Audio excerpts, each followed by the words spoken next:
Untuk peminat tempoyak, resepi ni memang win. Selain daripada tempoyak sambal yang macam biasa tu, kita buat tempoyak pais pula kan. Memang menambah nasi guys. So Mina baru balik kerja, terus makan. Tengok tu dia cakap apa. Sedapnya. Sayang, tak tahu je nak pakai kapas ni.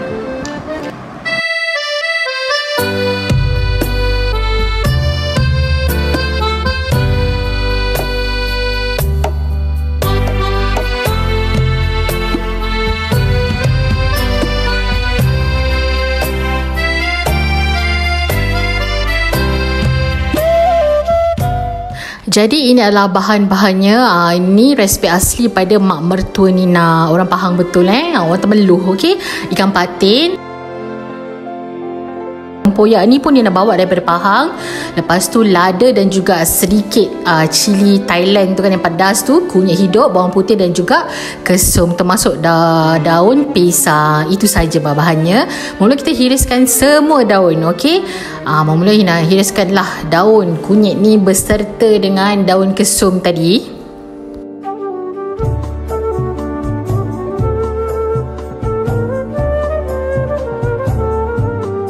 Nak blend boleh, nak tumbuk pun boleh. Ni nak tumbuk je hari ni. Masukkan kunyit hidup, lada besar dan juga lada Thailand tadi. Kenapa nak masukkan lada besar? Sebab nak bagi warna dia lagi cantik. Okey, nak masukkan juga bawang putih. Lepas tu kita tumbuk sampai lumat.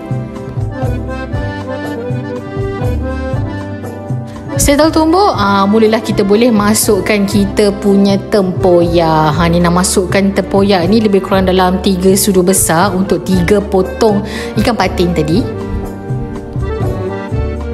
Kemudian ni nak tambahkan garam, perasa dan juga sedikit gula. Sikit je jangan banyak sebab Nina gunakan tempoyak manis kat sini.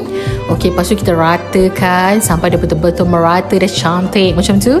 Masukkanlah daun kesum kita sikit dan juga separuh daripada daun kunyit kita dah set hiris tadi. Lagi separuh tu nanti kita akan tabur je dekat atas masa kita nak bungkus nanti, okey?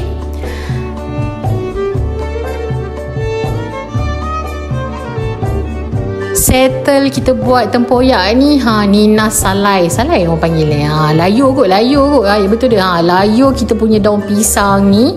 Daun pisang ni dah simpan lebih 3 minggu dah dekat peti sejuk, okey je. Dan kita marinate sekejap lah ya, menggunakan garam. Kita punya ikan patin ni tadi Nina dah siap, dah cuci bersih bersama dengan garam dan juga limau, okey.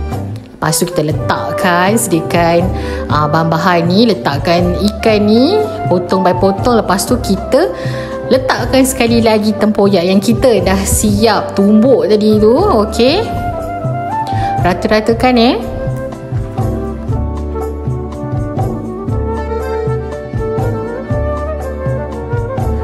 Kemudian Nina taburkan teruslah daun kesum dengan daun kunyit tadi ke atas. Lepas tu kita tutup satu kali lagi guna daun pisang macam ni. Lepas tu barulah kita bungkus. Kalau anda ada lidi, pakai lidi. Nina tak ada. Nina ada stapler je kat rumah. Pakai je lah stapler apa yang ada tu kan. Kalau tak ada juga pakai je aluminium foil. Lepas tu boleh bakar macam biasa, okey. Lepas tu bakar dengan api yang sederhana kecil macam tu. Tutup, pastikan kena tutup kalau tak nanti dah lambat nak masak, okey. Lepas tu nak flip.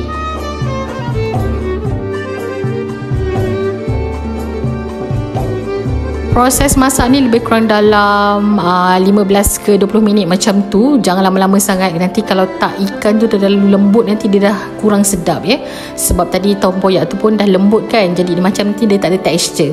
Kita jaga juga texture dia, okey. Okey, settle macam ni, bolehlah kita buka.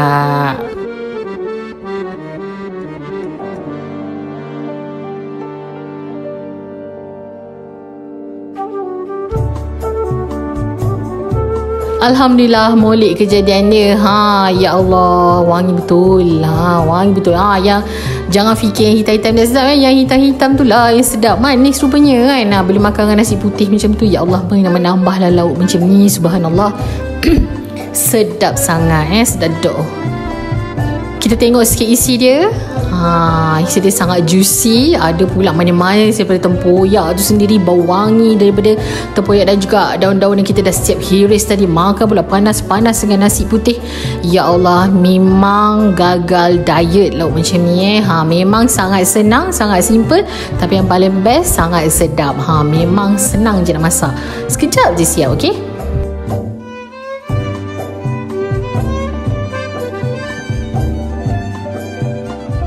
Jadi itulah yang dapat nak kongsikan pada hari ini. Semoga bermanfaat. Akhir kata, jangan lupa subscribe, like and share, hit the bell notification untuk pelbagai menu menarik daripada Nina. Nina sayang semua. Selamat cuba untuk resipi pais tempoyak ikan patin ni. Original daripada Pahang resepinya, okey? Itu saja untuk kali ini. Bye bye. Kalau anda suka, jangan lupa subscribe, okey? Bye bye.